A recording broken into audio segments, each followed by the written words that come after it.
하나님 말씀은 요한복음 10장 10절 말씀입니다. 도둑이 오는 것은 도둑질하고 죽이고 멸망시키려는 것뿐이요 내가 온 것은 양으로 생명을 얻게 하고 더 풍성히 얻게 하려는 것이라. 아멘. 하루는 메뚜기와 하루살이가 놀고 있었습니다.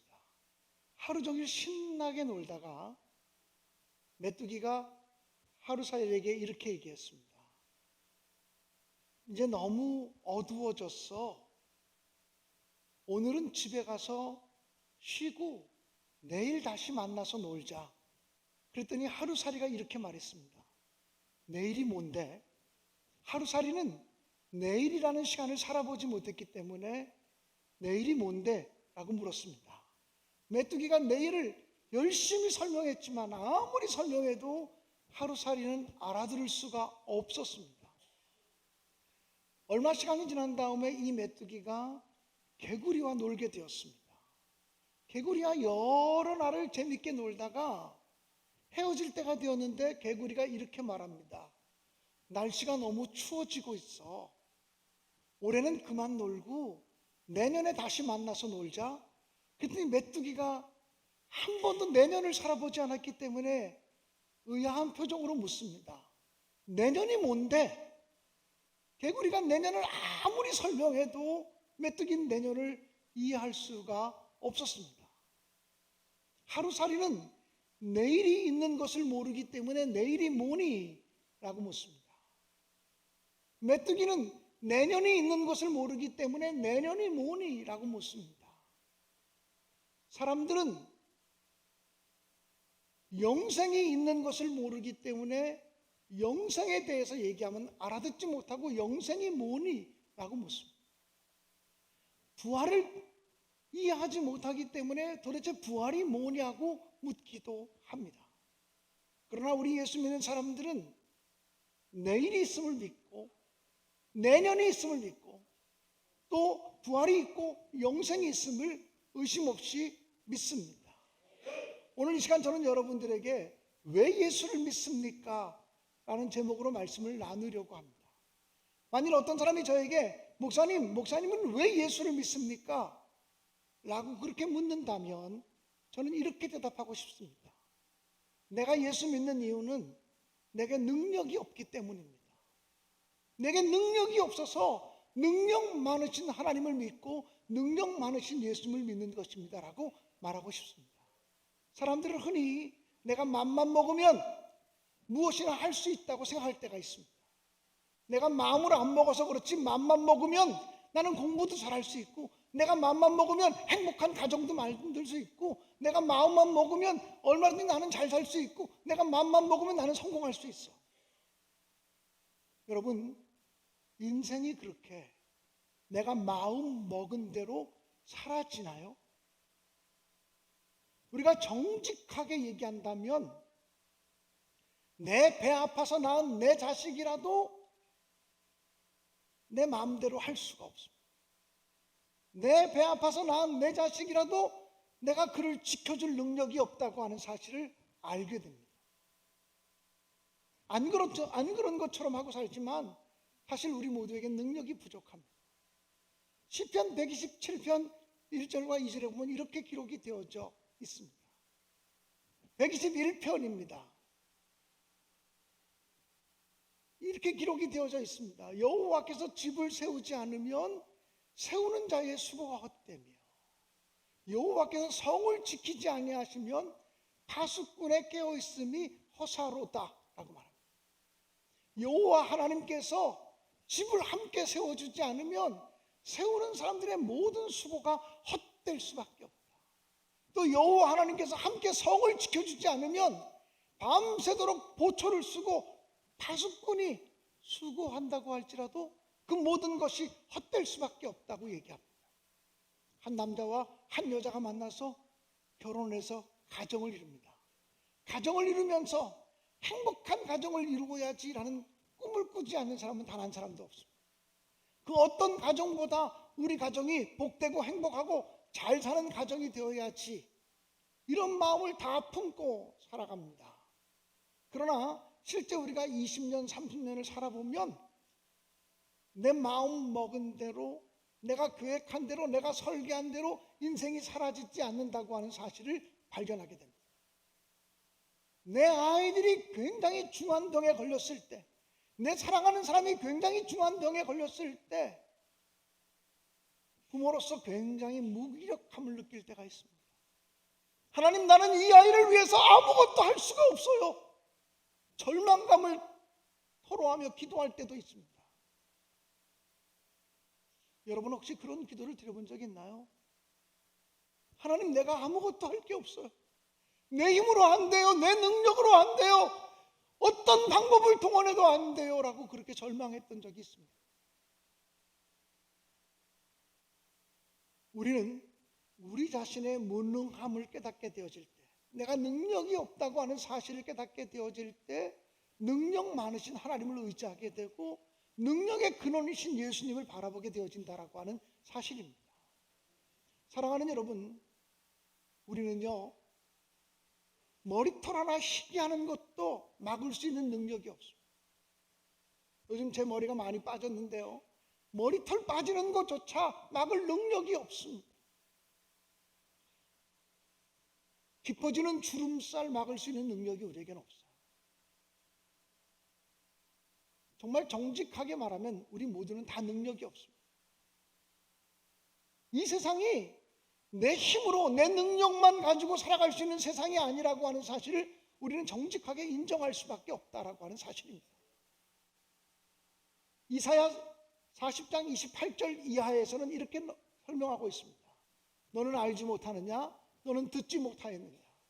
영원하신 하나님, 그 여호와 땅끝까지 창조하신 이는 피곤하지 않으시며 곤비하지 않으시며 명철이 한이 없으신 분이라고. 피곤한 자에게는 능력을 주시며 무능한 자에게는 힘을 더하시나니 소년이라도 피곤하며 곤비하며 장정이라도 넘어지며 쓰러지되 오직 여호와를 앙망하는 자는 새 힘을 얻으리니 독수리가 날개치며 올라감 같을 것이요 다른 박질하여도 곤비하지 아니하겠고 걸어가도 피곤하지 아니하리로다라고 말씀하셨습니다. 사랑하는 여러분, 정말 그렇습니다. 인생을 살아가다 보면 소년이라도 쓰러지고 장정이라도 자빠질 때가 있습니다. 그런데 여호와 하나님을 앙망하는 자는 하나님이 새 힘을 주셔서 독수리가 날개치며 올라가는 것 같게 하실 것이라고 하셨습니다. 저는 제가 어릴 때 저희 어머님이 늘 그런 얘기를 하셨습니다. 자기는 예수 믿지 않는 집에 시집 와서 6남매를 낳아서 기르는데 너무너무나 힘들었다. 믿지 않는 남편, 믿지 않는 시어머니, 그리고 6남매를 키우는 것이 매일매일 전쟁과 같았다고 얘기를 했습니다. 그러다가 예수님을 만나게 되었는데, 은혜를 받게 되었는데, 성령 체험을 하게 되었는데, 그리고 난 다음부터는 하나님께서 당신의 발밑에 발전기 하나를 달아주신 것 같았다고 얘기했습니다. 우리 어머니 표현으로는 발동기를 달아주신 것 같다고 얘기를 했습니다. 똑같은 환경인데 하나님을 믿고 나니까 어디서부터 오는지 모르는 새 힘과 새 능력이 샘솟기 시작했다. 그래서 그 능력으로, 그 힘으로 살게 되었고 그 힘으로, 그 능력으로 자녀들을 키우게 되었다고 고백을 하셨습니다. 사랑하는 여러분, 이런 고백이 주님이 나와 함께 하신다는 삶의 간증이죠. 오늘 시온 찬양대가 이것이 나의 간증이요 이것이 나의 찬송일세, 나 사는 동안 끊임없이 구주를 찬송하리로다, 아름다운 노래를 불러주셨는데 정말 그 가사처럼 우리도 예수님이 내 힘이 되시고 예수님이 내 능력이 되시는 귀한 체험을, 다른 사람의 경험이 아니라, 다른 사람의 체험이 아니라, 우리 아버지가 그러더라, 우리 어머니가 그러더라 아니라, 하나님이 정말 내 힘이고 하나님이 정말 내 능력이 되셔 고백할 수 있게 되어지기를 주님의 이름으로 간절히 축원합니다. 목사님은 도대체 왜 예수를 믿습니까? 라고 저에게 묻는다면 저는 우리 생명의 한계성 때문에 예수를 믿는다고 말씀드리고 싶어요. 사람은 다 죽습니다. 건강한 사람도, 아름다운 사람도, 어떤 사람도 다 죽습니다. 제가 첫 목회를 시작할 때, 그때 우리 감리교회 쟁쟁한 목사님들 거의 대부분 다 돌아가셨어요. 제가 목회를 배우기 시작할 때 한국 교교의 신화 같은 인물들 지금 다 돌아가셨어요.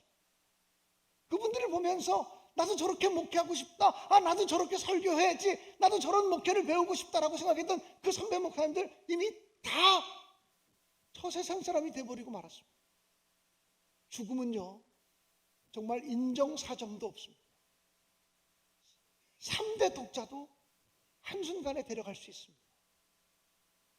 사랑하는 남편이나 사랑하는 아내를 데려가기도 합니다. 행복을 꿈꾸며 결혼해서 신혼여행 갔던 사람이 쓰나미를 만나서 그 시신조차 찾을 수 없게 죽어간 사람들에 대한 소식을 들을 때도 있습니다. 나라를 지키기 위해서 국문에 입대한 우리 아들, 우리 청년들이 군대에서 죽어가기도 합니다. 사고를 만나서 죽기도 하고요, 재난을 만나서 죽기도 합니다. 그 사고 현장에 사고 입은 사람들, 재난 입은 사람들을 구조하기 위해서 출동했던 구조대원들도, 경찰관들도 구조하다가 죽음을 당하기도 합니다.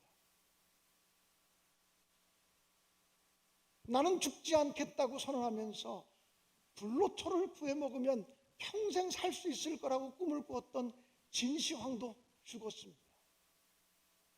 나의 사전엔 불가능이 없다라고 선포하며 오직 전진만을 외쳤던 보나팔트, 나폴레옹도 죽음을 이기지는 못했습니다. 30대 초반의 나이에 자기가 눈에 보이는 온 세상을 다 정복하고 내가 더 이상 정복할 땅이 없더냐 통곡하며 울었다는 알렉산더 대왕도 33살에 죽었습니다.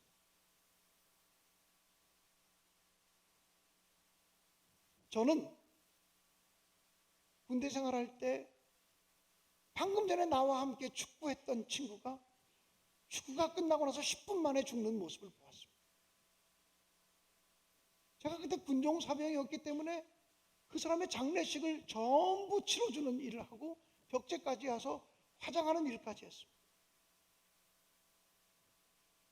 이름도 저는 지금도 기억합니다. 45년 전의 일이지만 지금도 이름이 기억해요.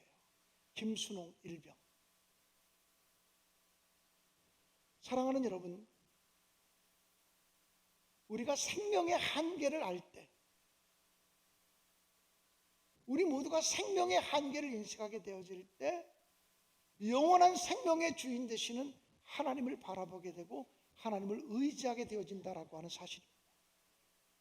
사랑하는 여러분, 예수님께서 내가 곧 길이요 진리요 생명이니 나로 말미암지 않고는 아버지께로 올 자가 없다고 말씀하셨습니다. 이 세상에 내가 길이다, 내가 진리다, 내가 생명이다 말씀하신 분은 예수님밖에 없습니다. 한 번은 부처님의 제자들이 부처님에게 부처님, 당신이 진리입니까? 라고 물은 적이 있습니다. 그때 부처님께서 말씀하시기를 어떻게 내가 진리일 수 있겠느냐? 나는 진리를 찾아가는 순례자요 진리를 찾아가는 구도자일 따름이다라고 말했습니다. 그런데 우리 예수님은 내가 길이다, 내가 진리다, 내가 생명이다 라고 말씀하셨습니다. 한 번은 공자님의 제자들이 공자님에게 공자님 사람이 죽으면 어떻게 되겠습니까? 라고 물었습니다. 그때 공자님께서는 자기 제자들에게 말씀하시기를 내가 살아 생전의 일도 다 알지 못하거늘 어떻게 죽은 다음의 일까지 알겠느냐라고 말했습니다. 그런데 예수님께서는 죽음 이후의 세상에 대해서, 죽음 이후의 천국에 대해서 아주 명백하게 말씀하셨습니다. 사랑하는 여러분, 우리 생명의 한계를 알 때 우리 생명을 뛰어넘어서 역사하시는 천국의 주인 되시고 영생의 주인 되시는 예수님을 발견할 수 있음을 저는 분명히 믿습니다. 여러분 한 분 한 분이 생명의 주인 되신 예수 그리스도의 능력을 힘입어 더 깊고 넓고 풍요로운 삶을 살아가시기를 주님의 이름으로 간절히 축복합니다. 목사님, 도대체 예수를 왜 믿어요? 목사님은 예수를 왜 믿습니까? 라고 묻는다면 내가 의롭지 않기 때문에 예수 믿는다고 말씀드리고 싶습니다. 사람들은 다 착각하며 살아요. 나 정도 살면 괜찮게 사는 거지. 나는 그래도 죄 안 짓고 살았다, 이런 생각을 해요. 성경은 인간에 대해서 이렇게 증언합니다. 로마서 3장 10절은 이렇게 말씀하고 있습니다. 기록된 바 의인은 없나니 하나도 없습니다. 성경이 선언할 때 의로운 사람은 단 한 사람도 없다는 것입니다. 또 로마서 3장 23절은 이렇게 말씀합니다. 모든 사람이 죄를 범하였음에 하나님의 영광에 이르지 못하더니, 모든 사람이 죄 가운데 있기 때문에 영광스러운 하나님의 보좌에 이를 수 없다 라고 말씀하고 있습니다. 사랑하는 여러분, 정말 죄송한 말씀이지만 여기 계신 모든 분들이 죄인입니다. 조금 더 극단적으로 얘기하면 죄 짓고 걸린 사람들은 감옥 서 있고, 죄 져서도 걸리지 않은 사람들은 이곳에 있을 수도 있습니다. 우리는 우리 힘으로 우리의 죄의 문제를 해결할 수 없는 죄인입니다. 내 의로움으로, 내 선행으로, 내 거룩함으로 죄의 문제를 극복할 수 없는 사람이라고 하는 사실입니다. 우리 죄의 문제를 해결해 주시기 위해서 예수님이 오셨고 그 예수님이 필요하다라고 하는 사실입니다. 신학자이고 유명한 사회학자인 토니 캄플러라고 하는 사람이 있습니다. 이 토니 캄플러라고 하는 사람은 이런 유명한 얘기를 했습니다. 사람은 죽을 때가 되면 자기가 이루지 못한 업적 때문에 후회하지 않고 자신이 바르게 살지 못한 것 때문에 후회하고 죽는다라고 말했습니다. 다시 한번 말씀드릴게요. 사람이 죽을 때가 되면 사람은 자기가 이루지 못한 업적 때문에 후회하지 않고 바르게 살지 못한 것 때문에 후회하고 죽는다라고 말했습니다. 이게 무슨 말입니까? 사람이 죽을 때쯤 되면 내가 이렇게 죽는 줄 알았으면 공부 열심히 해서 서울대학교 갈 걸, 서울대학교 못 간 것이 억울해, 그리고 죽는 사람이 없다는 거예요. 죽을 때쯤 돼서 내가 이렇게 죽을 줄 알았으면 공부 열심히 해서 하버드 대학 갈 걸, 하버드 대학 가지 못한 것이 억울해, 그리고 죽는 사람이 없다는 거예요. 죽을 때쯤 되면 내가 이렇게 죽을 줄 알았으면 돈 많이 더 벌어놓고 쌓아놓고 갈 걸, 그리고 죽는 사람이 없다는 거예요. 내가 이렇게 죽을 줄 알았으면 더 크게 사업을 해서 성공할 걸, 그리고 죽는 사람이 없다는 거예요. 사람이 죽을 때가 되면 내가 이렇게 죽을 줄 알았으면 더 바르게 살 걸, 더 진실하게 살 걸, 더 사랑하며 살 걸, 더 용서하며 살 걸, 더 나눠주며 살아야 됐는데 이런 것을 후회하며 죽는다는 거예요. 업적을 이루지 못한 것에 대해서 후회하지 않고 바르게 살지 못한 것에 대해서 후회하며 죽어간다는 거야. 사회학자인 토니 캄플러는 얘기하기를, 왜 그러냐? 인간은 영적인 존재이기 때문에 죽을 때쯤 되면 하나님의 심판대를 의식하게 된다. 그가 예수 믿는 사람이든 예수 안 믿는 사람이든 교회 다니는 사람이든 교회 안 다니는 사람이든 상관없이 내 모든 삶을 심판하실 하나님을 의식하게 된다는 거예요. 안 그렇게 살았어도 죽는 순간이 되면 내가 죽으면 예수 믿지 않은 사람 같으면 염라대왕 앞에 서든지 또는 하나님의 심판대 앞에 설 것을 생각하게 된다는 거예요. 그렇기 때문에 그 심판대 앞에 설 때 심판주가 되시는 분이 묻는 질문, 너 성공했느냐? 너 좋은 대학교 나왔느냐? 너 사업 크게 했느냐? 이런 것을 질문하지 않고 너 바르게 살았느냐? 너 의롭게 살았느냐? 너 진실하게 살았느냐? 너 네 의로움을 갖고 살았느냐? 이런 것을 질문할 것이기 때문에 그런 후회가 가슴속에 밀려오게 되어지는 것이다 라고 말합니다. 사랑하는 여러분, 죽음은 어느 순간에 찾아올지 모릅니다. 저는 지금까지 39년째 목회하면서 초등학교를 들어가기도 전 유치원 연령층의 아이들의 장례식을 한 두어 번 정도 치러봤습니다. 초등학생의 장례식도 한 두어 번 치러봤습니다. 초등학생이 암으로 투병하다가 죽어가는 장례식을 아픈 마음으로 집례한 적도 있습니다. 중고등학생 청년들의 장례식을 치러본 적도 있습니다. 결혼한 지 2, 3년도 안 된 신혼부부의 장례식을 치러본 적도 있습니다. 제가 지금까지 39년 동안 목회하면서 90대고 80대고 70 넘으신 어르신들 장례만 치른 것이 아니라는 거예요.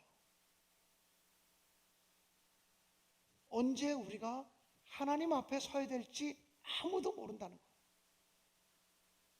그렇기 때문에 인간은 잘 되는 날에 더 겸손해야 되고, 또 안 되는 날에 하나님의 은혜를 기억하며 또 하나님의 도우심을 구하며 다시 기도하는 자리에 서야 될 줄로 분명히 믿습니다.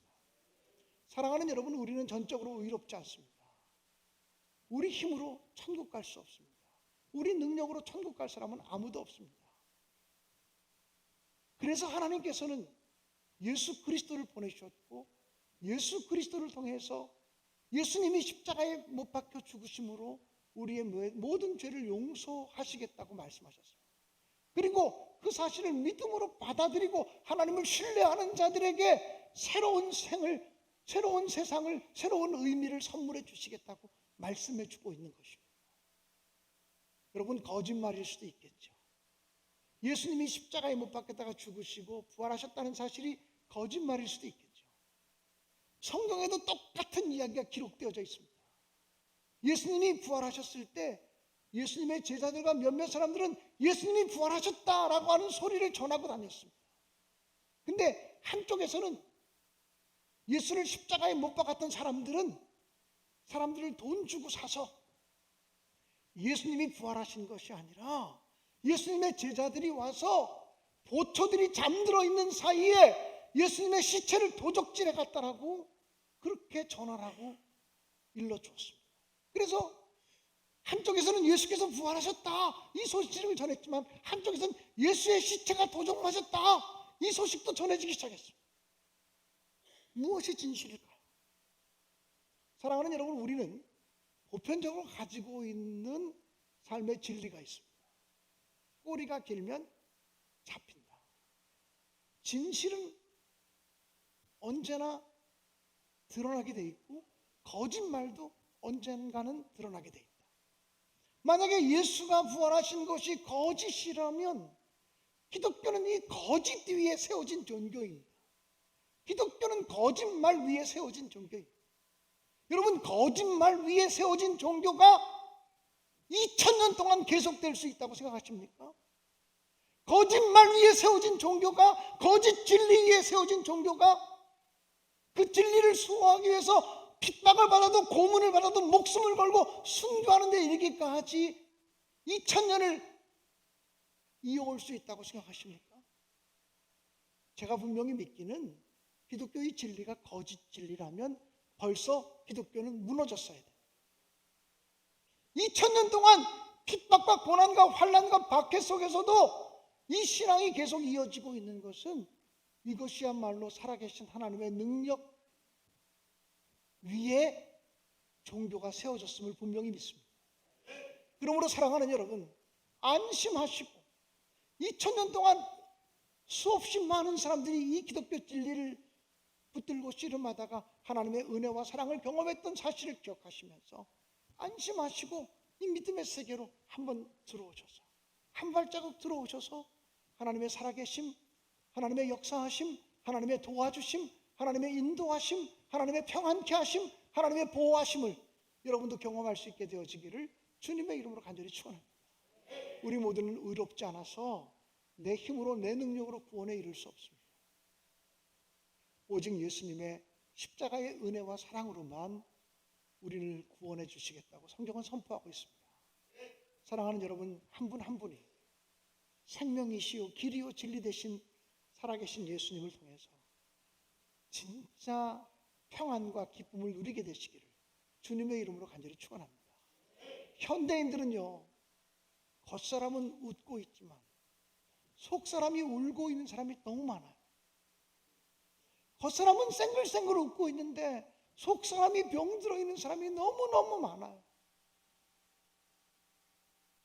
겉으로는 아무 문제가 없어 보이는데 속에는 썩어 문드러져가는 심령을 가지고 살아가는 사람이 얼마나 많은지 모릅니다. 주님은 오늘 여러분에게 초청합니다.